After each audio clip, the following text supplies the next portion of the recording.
Eliyahu Hanavi, Zachor Letov, Eliyahu Hanavi, Zachor Letov. Ouais, on se trouve il y a 1700 ans.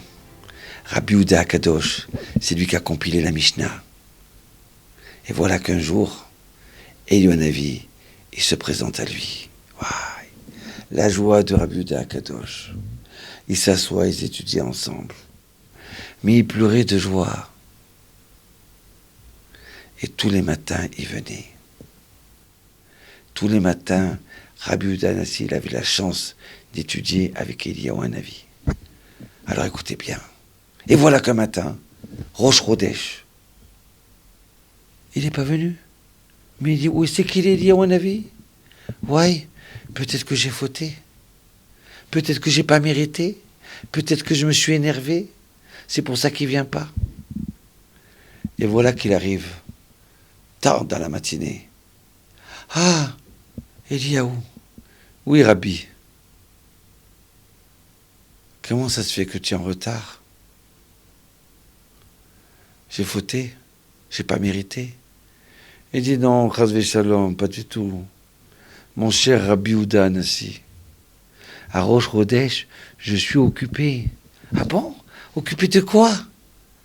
Il faut que tu saches que tous les Rosh Chodesh, je vais réveiller Avraham Avinu. Début du mois, je le lève, je lui fais Netilat. Parce que c'est important de faire Netilat. Comment on peut servir Dieu avec des mains qui sont sales du sommeil, de la nuit? On est besoin de se préparer. Nous aussi. Comment on peut toucher du pain? Comment on peut toucher nos yeux si on ne fait pas Netilat? Donc je fais Netilat à Avraham Avinu. Et à ce moment-là, Avraham Avinu, il se lève, il commence à prier. Shema Israël, Adonai Eloheinu, Adonai Echad. Hashem Sefatai Tiftar, Ofi Akit et la terre. Il fait ça à Mida. Et voilà qu'il termine la prière. Je le recouche et je réveille Yitzhak. Et je lui fais des Netilat Yadayim. Ah, d'accord. Et il prie. Et puis après, je recouche Yitzhak Avinu. Je suis dans la grotte de Marat Marpella. Et je réveille qui? Rabbi Yehuda Hanassi, ben, Yaakov, Israël. Oui, bien sûr. Je le réveille, je lui fais Netilat Yadayim. Why? Et il fait la prière. Et là, Rabbi Yehuda Akadosh, il dit, Eliyahu, je peux poser une question? Il dit oui. Pourquoi tu ne les réveilles pas les trois en même temps? Comme ça, tu n'arrives pas en retard. Et c'est moins fatigant pour toi, tu gagnes du temps. Alors il dit, Eliyahu Hanavi, Rabbi, écoute bien. Si je les réveille les trois en même temps, et s'ils se mettent à prier les trois en même temps, alors à ce moment-là, il y a résurrection des morts. Il y a le Mashiach qui arrive. Ça y est, on arrive à l'aboutissement. Pas à l'apocalypse comme ils disent les autres, à la délivrance. Où le nom de Dieu il est reconnu dans le monde entier. Ah, donc je ne peux pas les révéler trois à la fois. Alors à ce moment-là, Rabbi Yehuda dit, mais dis-moi, ah j'ai compris, d'accord. Et est-ce qu'il y a des gens aussi grands que Avraham, Avinu, Yitzhak et Yaakov dans ce monde-là? Est-ce qu'il y a? Et Eliyahu Hanavi réfléchit, il lui dit oui. Il y a Rabbi Chia. Rabbi Chia ou Banav. Rabbi Chia et ses enfants. C'est Rabbi Chia et ses enfants, comme ça, ils sont aussi grands qu'Avraham, Yitzhak et Yaakov. Ils sont aussi grands aux yeux de Dieu. Alors, et voilà qu'il y a eu la sécheresse. Rabbi Yehuda Hanassi, il appelle Rabbi Chia et ses enfants, il dit, allez, je vous demande de monter à la Teva, les trois. Et vous allez prier. Ils ont commencé. Hashem Sefatai Tiftar Ofi Agit et la Terra, Bouchata Hashem.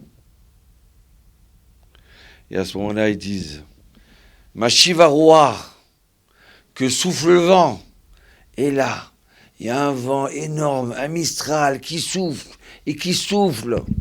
Et après, ils disent les trois, Moridatal.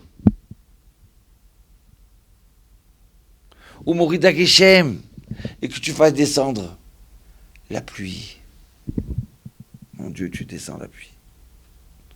Et à ce moment-là, il commence à pleuvoir. Ça y est, la sécheresse s'est arrêtée. Mais il pleut, ouais. Et juste à ce moment-là, ils vont commencer à dire Baruch Hashem Mechaya Metim. Que mon Dieu, que tu fasses ressusciter les morts. Et à ce moment-là, dans le ciel, il y a un bois. Mais qui c'est qui a dévoilé? Qui c'est qui a dévoilé ça? Alors on dit, c'est Eliyahu Hanavi. Les juges, ils ont pris Eliyahu Hanavi. Ils lui ont donné 60 bâtons de feu. C'est pas le moment de la délivrance. C'est pas maintenant qu'il faut qu'il y ait la délivrance. Donc on peut pas ressusciter les morts. Et à ce moment-là, Eliyahu Hanavi, il est rentré dans la synagogue, dans la yeshiva de Rabbi Yehuda Hanassi, comme un ours, tout en feu.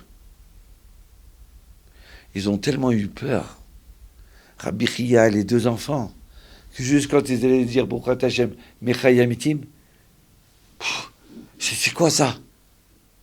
Ils sont restés bouche bée. Ils ne pouvaient plus ouvrir la bouche.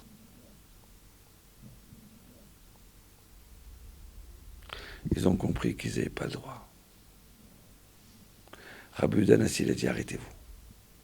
C'est bon. Aïe, aïe, aïe, aïe, aïe, oui.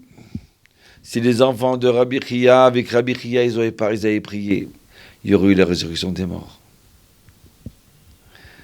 Et Eliyahu Hanavi, il a dit à Rabbi Yehuda Hanassi, arrête-les. Venez, on réfléchit. Qui c'était ces Rabbi Chia? Rabbi Chia, oui, il connaissait la Torah, c'était un génie, oui. Rabbi Chia, nos sages, ils racontent dans le Talmud Yebamot que Rabbi Chia, il avait une femme qui était très dure avec lui. Comme ça, dans la vie, des fois, on a un homme qui est très dur avec sa femme.